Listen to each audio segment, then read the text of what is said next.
பிரியமானவர்களே, இயேசுவின் நாமத்தில் நான் உங்களை வாழ்த்துகிறேன். இந்த நாட்கள் நம்மை ஆண்டவருக்கு ஒப்பு கொடுத்து நம்மை புது வருஷத்துக்கு ஆயத்தப்படுத்துகிற நாட்கள். ஆண்டவர் புது வருஷத்தில் ஆசீர்வதிக்கணும்ல. கர்த்தர் ஆசீர்வதிக்க வேண்டுமானால் நம்முடைய வாழ்க்கை பரிசுத்தமாக்கப்பட வேண்டும். நாம நம்மை பரிசுத்தப்படுத்திக் கொள்ள முடியாது. அதற்கு ஆண்டவருடைய உதவி தேவை. வேத புஸ்தகத்துல 51 சங்கீதம் 2ஆம் வசனத்தில் ஒரு பக்தன் ஜெபிக்கிற ஜெபத்தை பாருங்க. தேவனே, என் அக்கிரமம் நீங்க என்னை முற்றிலும் கழுவி என் பாவம் வரை என்னை சுத்திகரியும். என் அக்கிரமத்தை நீக்கும், என் பாவத்தை நீக்கி சுத்திகரியும் என்று ஒரு ஜெபம் செய்கிறார்.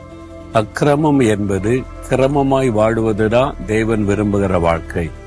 அக்கிரமம் என்பது கிரமத்தை மீறுவது, தேவனுடைய ஒழுங்கை மீறுவது. ஆண்டவர் ஜெபிக்க சொன்னா ஜெபிக்காம இருப்பது, ஆண்டவர் வேதத்தை தியானிக்க சொன்னா வேதத்தை தியானிக்காமல் இருப்பது, ஆண்டவர் இந்த ஆலயத்துக்கு போன ஆராதிக்கணும்னு சொன்னா ஆலயத்துக்கு போவதில்லை, ஆராதிப்பதில்லை. அப்போ தேவன் கிரமமான ஒரு வாழ்க்கை அமைச்சு தந்தா அதை செய்யாதபடி அக்கிரமமாய் நடப்பது, இதெல்லாம் செய்யறல பாவம்.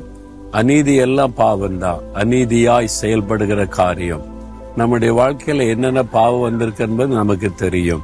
அந்த பாவக்கரை இருதயத்தை கரைப்படுத்தி விடுகிறது, தேவனுடைய ஆசீர்வாதத்தை தடுத்து விடுகிறது. இதெல்லாம் யார் மாற்ற முடியும்? தேவன் தான் நம்மை சுத்திகரிக்க முடியும், நம்மை கழுவ முடியும். நானே உன்னை பரிசுத்தமாக்குற கர்த்தர்னு சொல்லி இருக்கிறார். இயேசு கிறிஸ்துவின் ரத்தம் சகல பாவங்களை நீக்க நம்மை சுத்திகரிக்கும்னு வாக்கு கொடுக்கப்பட்டிருக்கிறது. நம்ம செய்ய வேண்டிய காரியம், பாவத்தை மறைக்காம, ஆண்டவரே என்னுடைய அக்கிரமங்கள் பாவங்கள் மீறுதல்களை மன்னியும், உம்முடைய ரத்தத்தினால் என்னை கழுவும். ஒரு புது வருஷத்துக்கு போறதுக்கு முன்னாலே என்னை பரிசுத்தப்படுத்தி ஆயத்தப்படுத்தோன்னு நம்ம ஜெபிச்சா ஆண்டவரே நம்மை பரிசுத்தப்படுத்தி அந்த ஆசீர்வாதத்துக்கு ஆயத்தப்படுத்துவார். நம்ம ஒப்பு கொடுத்தா போதும். இப்ப ஒப்பு கொடுக்கறீங்களா?